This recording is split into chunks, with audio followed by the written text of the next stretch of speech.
Buenas tardes, amigos y amigas de la filosofía. Hoy, yo, Fernando Savater, os vengo a hablar un poco sobre la vida de nuestro amigo, filósofo y científico teórico Karl Popper, de origen judío, nacido en Viena, Austria, aunque más tarde se convertiría en un ciudadano británico. Cuando Karl Popper comenzó sus estudios en la década de 1920, estudios universitarios, la escena política estaba dominada efímeramente por la izquierda.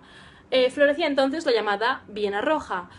También Popper, que estaba muy interesado en la pedagogía política, se implicó en este movimiento metiéndose en las juventudes socialistas. Muchos decían que se aproximaba a la filosofía neopositivista o el empirismo lógico del Círculo de Viena. Esta decía que limitaba el método científico a lo empírico y verificable, es decir, algo que se pudiese comprobar físicamente y que tuviera una explicación científica.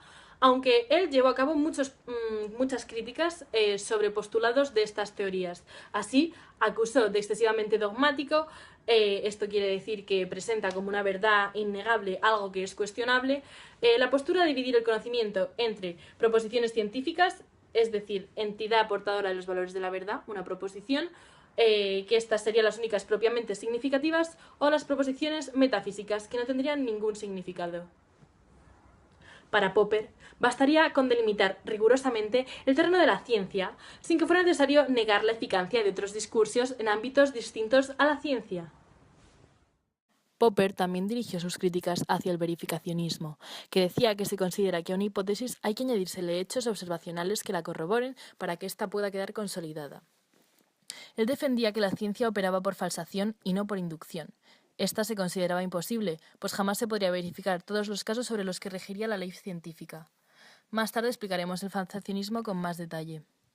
Popper desarrolló este principio en La lógica de la investigación científica, una obra que escribió en 1934, donde estableció también un criterio para deslimitar claramente la ciencia de los demás discursos. Para que una hipótesis sea científica, es necesario que se desprendan de ella enunciados observables y, por tanto, falsables, de modo que si estos no se verifican, la hipótesis pueda ser refutada. Esta concepción abierta de la ciencia se corresponde con el antiespecialicismo de Popper, que mantuvo en obras posteriores dedicadas a la crítica del historicismo, entendiendo como aquella doctrina que cree posible determinar racionalmente el curso futuro de la historia, es decir, que se pueden saber las cosas que van a pasar.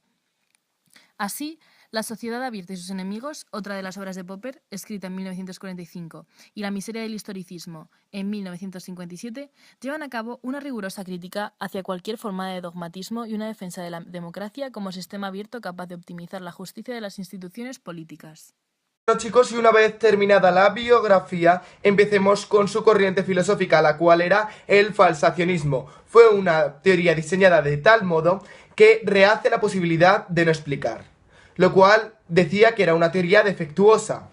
Pero Popper no dijo que las teorías originales de Marx estuviesen equivocadas, sino que tan solo tenían ese efecto. Y además, el tipo de defensa usada por los marxistas que heredaron las ideas de Marx introdujo este defecto en la versión más popular del marxismo. Por ejemplo, Popper dice la afirmación: es seguro que hoy llueva o que no llueva, pero esa clase de certidumbre vale muy poco, porque no afrenta desafíos, abarca el 100% de la probabilidad de los hechos. Por tanto, Popper dice que da igual que afuera caiga o no caiga agua, porque la afirmación seguirá en pie. Pero solo son un montón de palabras que no afinará mi conocimiento del mundo. Este último tema es central en las ideas de Popper, según lo que él llamó el criterio de demarcación. La ciencia se construye en base a afirmaciones falsables. Las afirmaciones no falsables dan origen a pseudociencias y no permiten aprender nada sobre el mundo. Las prácticas que hoy conocemos como pseudociencias, astrología, radiestesia, etc., están apoyadas en afirmaciones no falsables y a menudo son sostenidas por personas que prefieren mantener una visión alterada del mundo por diversas razones. El carácter de pseudociencia no viene dado por el tema, sino por las afirmaciones en base a las cuales se construye su estudio. De acuerdo a las ideas de Popper, ¿Qué podemos decir que sabemos sobre el mundo? A diferencia del verificacionismo, que planteaba que la ciencia era una acumulación de verdades, el falsacionismo plantea que la ciencia es una acumulación de afirmaciones falsables que, hasta la fecha, no han sido probadas falsas. El falsacionismo advierte que una teoría tan buena como la teoría de la relatividad, que es falsable, puede ser demolida en cualquier momento si hacemos un experimento que la pruebe falsa. Las mejores teorías científicas son aquellas que han resistido más a intentos por probar que son falsas. Y la última teoría que vamos a ver de este autor es la doctrina de los tres mundos de Popper. Estos son una forma de ver la realidad y él lo define en tres mundos distintos, el mundo 1, el 2 y el 3. La primera vez que habló de esto fue en una conferencia en 1978. Está dividido en tres mundos, como ya he dicho. En el primer mundo, en el mundo 1, es el mundo de los objetos físicos. Es el mundo de los objetos no solo visibles, sino aquellos que el ojo humano no alcanza a ver, pero son físicos. Luego está el mundo 2, donde los procesos mentales, conscientes e inconscientes, se realizan. Es decir, por ejemplo, el dolor, el placer o los pensamientos. Y este es el mundo de las experiencias subjetivas.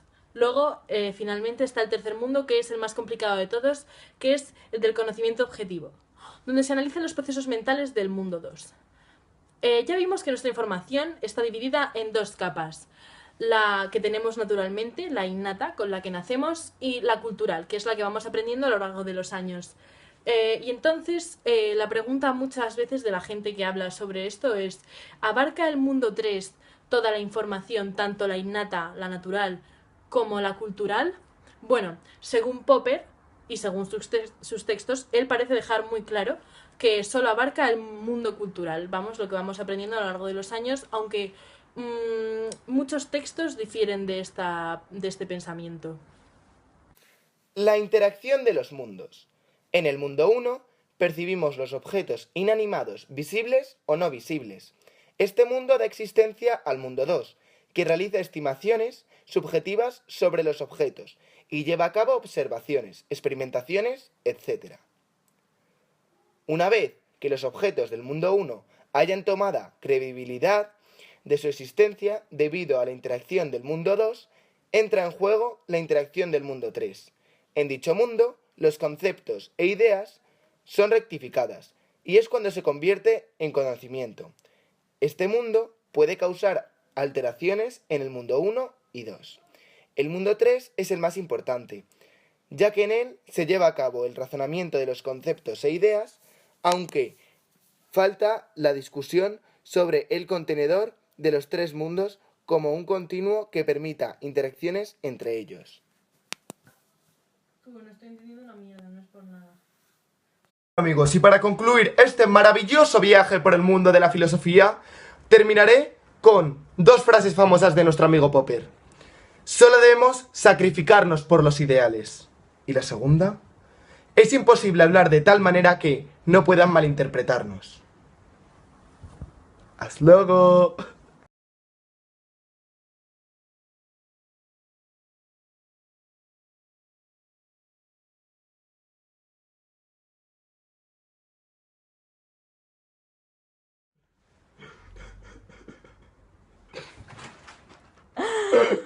¡Para! ¡Cállate! Empieza. Por ejemplo, Popper dice en la afirmación: es seguro que hoy llueva o no llueva. Buenas tardes, amigos y amigas de la filosofía. Hoy yo, Fernando Sabater, os vengo a hablar... ¡Para de reírte! ¡No es tan gracioso! No puedo, Guille, ven. No. Era el falsacionismo, una teoría diseñada de tal modo que rehace la posibilidad de no explicar. Fue una teoría defectuosa. Popper. ¿Qué problema tienes? Hazlo.